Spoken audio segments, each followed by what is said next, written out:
people love simple narratives, right? Australians are laid back. Right. French are arrogant. Americans are loud. Yeah, and even how true they can often be,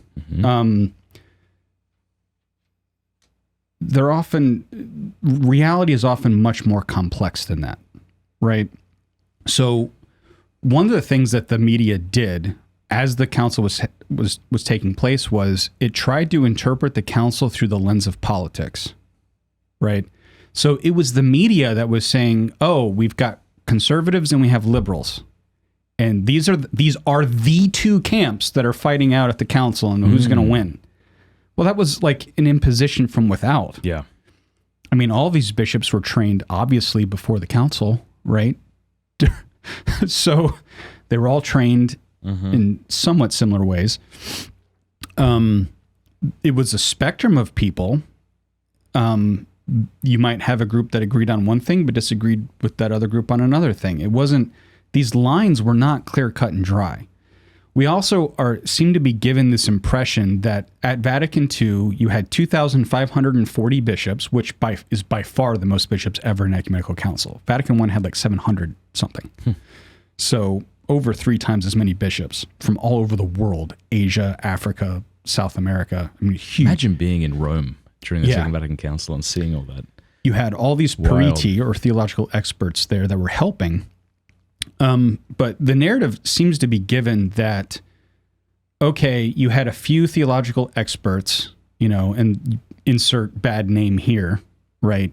And they basically just told the bishops what they were going to pass, right? They wrote the documents, and then the bishops didn't know any better and implemented these things because the experts told them to. No, that's not how that worked. All of the commissions were headed up by bishops, right? The arguments, I mean, the number of drafts you have, even for something like Dei Verbum, like there's a whole book I read once on just going over the draft documents for Dei Verbum. Dei Verbum is like 12 pages long. If the argumentations and all of the different comments by bishops and what they wanted and what they had problems with and what they wanted changed, I mean, just for that document alone, there's tons of interventions by bishops. The drafting committees actually had to be able to point to the intervention of a bishop in the council to justify any changes made to the drafts. So even if like Ronner, for instance, is on a drafting committee, he can't just do whatever he wants. You had to be able to say, these group of bishops are pushing for this, and in response, we are making this amendment to this draft. So you had to justify every single change made to the documents as they progressed through. And there were sometimes long arguments amongst bishops about how to phrase things and how to do things like that. It was not at all an easy process. You had multiple people working on the documents. Often, like, someone might be on a committee for a document, but they might only be working on one chapter out of like 10. So to say that, oh, well, he wrote that document. No, these documents were not written by any one individual. Okay. And we often have this narrative that that's how it was. No, it was a very collective effort. And it needed to be that way because I think because the Pope really wanted a supermajority. He wanted this to be a unified act. The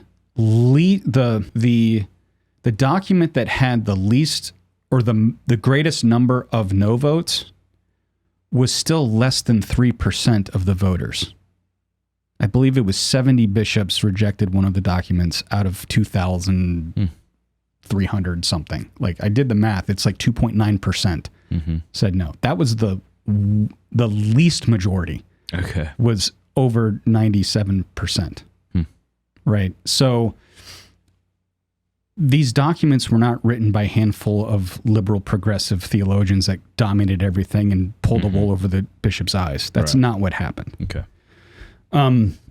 But how do things get reported in the media? Oh, the church is going to change this. The church is changing that. Was there? I imagine the answer is of course, but there was a lot of attention to the Second Vatican Council in the media all around the West and beyond. Yeah, I mean, I was doing some research on. They were like, during the council itself, there were like daily reports. Wow. And there was actually a priest who was a professor at the Lateran University who was writing under a pseudonym and leaking things to basically giving his reports to the media. He was writing his own reports under the name Xavier Rinn, which wasn't his real name, to give reports.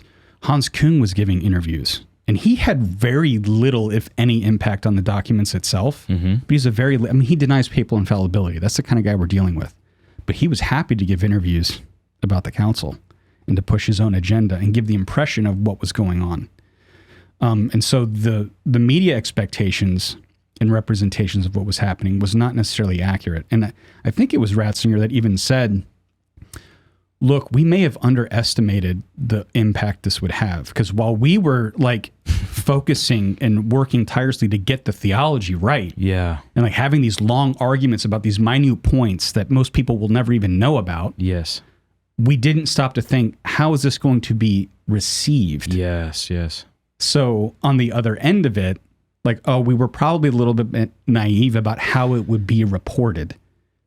So while we were doing the right thing, the way it was going to be publicly disseminated, maybe we didn't think about that enough. And I have to think that just like today, a lot of people haven't read the documents. I'm sure it was true that the majority of priests at the time, I don't know if that's the majority, but a large percentage probably weren't reading the documents, but may have been more influenced by the media than the documents themselves. Or is that unfair? No, I mean, it could be true. I think you'd have to, during the council itself, I think one thing you'd have to wonder is translations, like what were the quality of translations, if any, were even available in your language, because they're all written in Latin, right?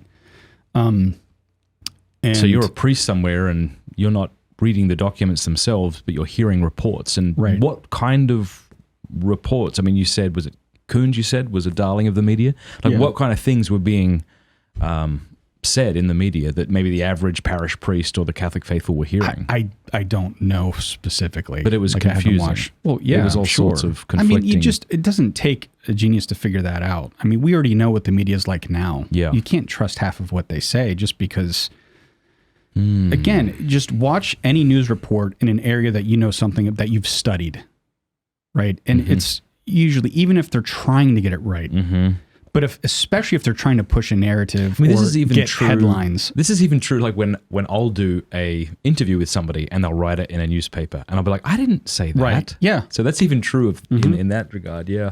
Fair enough. Right. Yeah. So this is the first council that we've got mass media reporting on. Yeah. I mean, this stuff didn't exist during Vatican I. There was no radio. There was no television. There were no airplanes. There wasn't massive migration on that scale. Yep. And now you had instant access. You could turn on the television at night and watch a news report about what happened at Vatican II today. Well, according to whom? Yeah. Right? So, and that also just happens anytime you're trying to give a simplified narrative of anything. I mean, I don't know about you, but there's times when I'll watch a news report where it's like, oh, that's a really interesting topic. And 2 minutes and 30 seconds later, it's over because our attention spans are so low. Like, it's a 5-minute report. You're going to give a 5-minute report on something that took like 3 weeks of intense debate at the council to come to. Yeah. Like, you can't. Yeah. There's just limitations on that. Whenever you're trying to simplistically and widely disseminate something, you have to give this a certain narrative, and it's going to come with distortions. And, I think people just had a certain understanding of what that meant. Hey, thank you so much for watching. Before you go, do us a favor, leave a comment, let us know what you thought of the video, like, and subscribe.